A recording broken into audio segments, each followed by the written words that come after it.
5. Curry hits a three. 4. Just for the drive. Deep left field. 3. Patrick hit by Watt. Sack number 10. 2.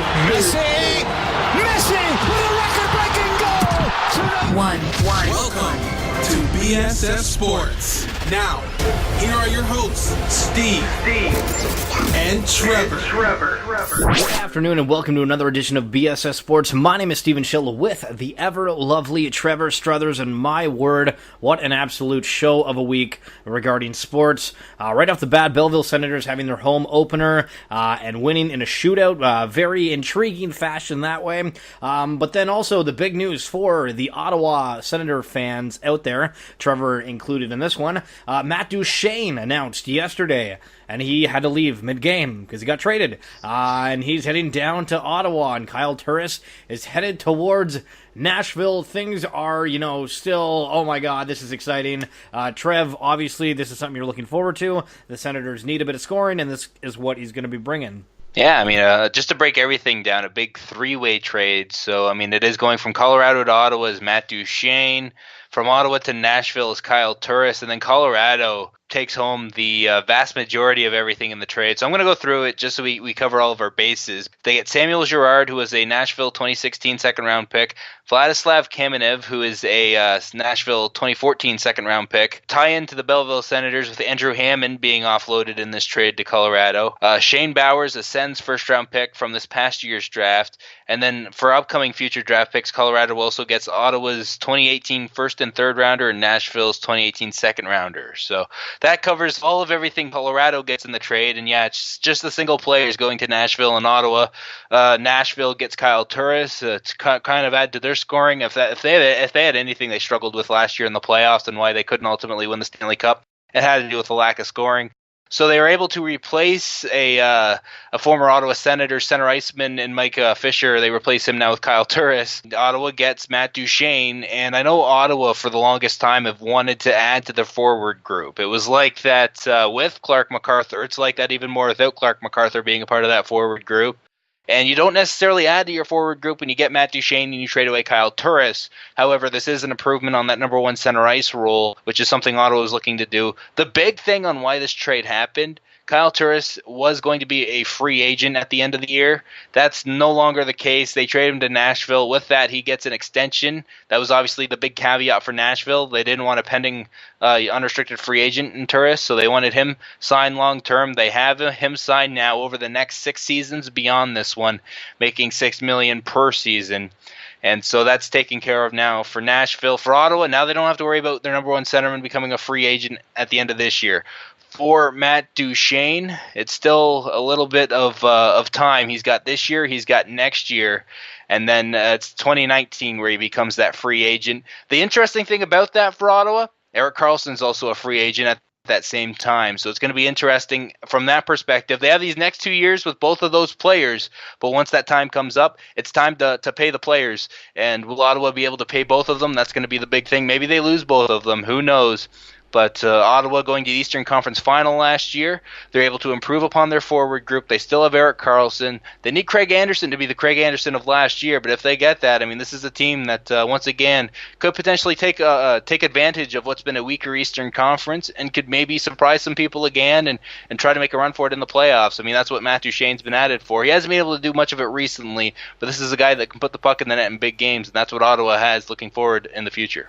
Now, talking about taking advantage of somebody in the World Series, sweet mother of pearl, Yu Darvish of the Los Angeles Dodgers. I don't know what was going on for this guy in the World Series, but everything was going completely wrong for him.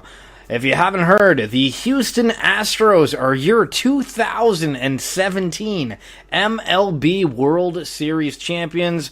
I guess some kind of older names that joined the team that finally got the ringer, Carlos Beltran and Justin Verlander, which is pretty cool to see. But there's already talks, and you can look at things however you want, but they're saying, oh, you know what? These two teams are probably going to end up making it deep into the playoffs next year again because they're both built really well. Obviously, the Dodgers have money, and the Houston Astros have chemistry. But the series that we're looking at, every game was really intriguing except for Game 7. Game 7 kind of sucked. Trev, what's your take on it? It did suck, and I mean, I guess the easy thing to do, all the blame, we should all put it on Yu Darvish. To be fair, Yu Darvish had a horrible World Series, Game 3 and Game 7. He stunk up the joint in both.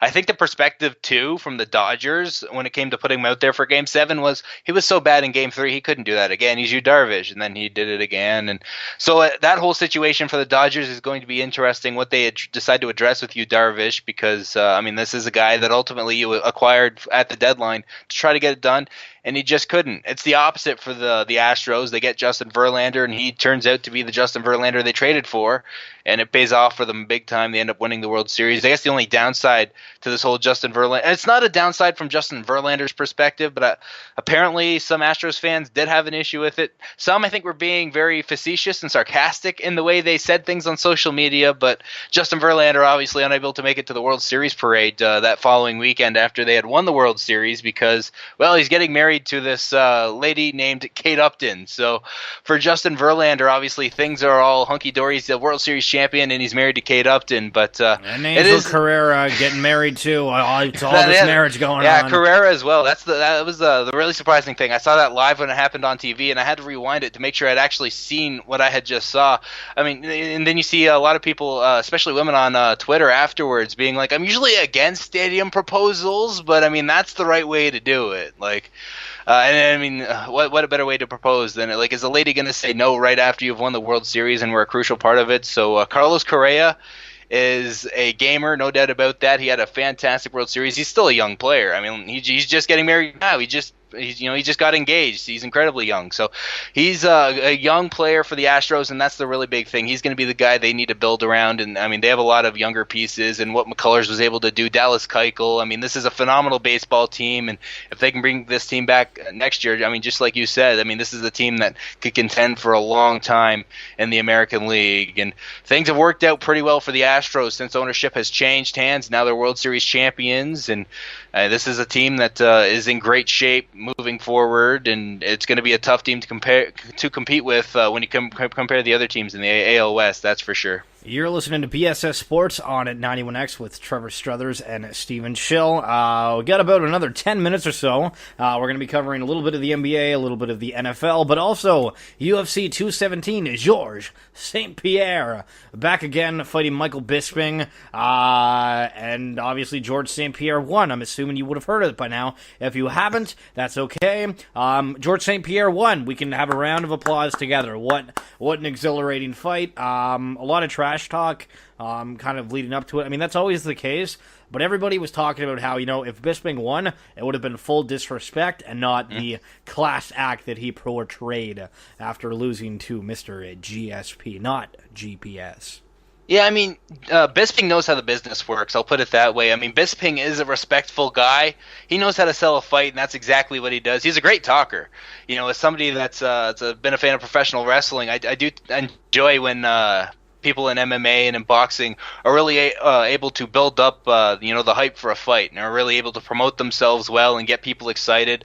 A lot of people call it fake, and to a degree, it is. This hatred isn't necessarily legit, but it's fun to watch from that perspective. And it's why people have gravitated so well to Conor McGregor, and why that whole thing took off in the first place. So Bisping does that very well. It was they were able to use that to get people intrigued in the fight.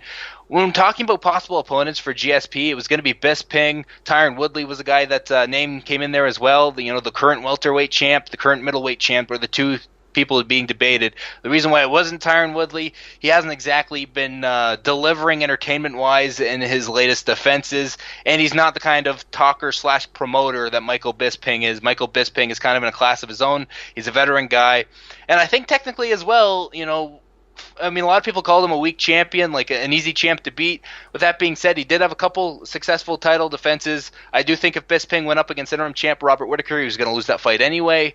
But so now he drops that belt. It's GSP's belt now, and that's the really incredible thing is GSP said that he's better now, and he said this before the fight. He's better now than he was 4 years ago when he last fought. And I think he proved it. Now, the thing is, he came out really hot in the first round. I mean, this was a third-round submission. Late in the third round, it was a GSP rear naked choke that made Bisping pass out and ended that fight. So GSP came out on fire in the first round and looked great. It was a 10-9 round for GSP, and I think everybody had scored it that way. So in the second round, GSP just kind of started slowing down because, well, he's bigger now. He's no longer at 170. He's at 185, so it's an extra 15 pounds he has, and he hasn't really fought at this in a long time. He hasn't fought at welterweight in 4 years, let alone when he last fought at middleweight. So he has an extra 15 pounds, which helps you pack a punch harder. There's no doubt about that, but it no doubt also can slow you down and make you it can make you fatigue easier. I'll put it that way. Bisping, on the other hand, is known for being able to last 25 rounds fighting at one pace, and it's not a fast pace by any means, but it's a consistent pace, and it's a regular pace, I guess, is another good way to put it. So there was a fear of that, but then GSP in the third round was able to kind of control the round a lot more. He didn't look tired in the third round either. I remember at one point Bisping really bust him open. GSP had Bisping in it was full guard with GSP on top, and Bisping was nailing GSP with elbows to the forehead, busted him open.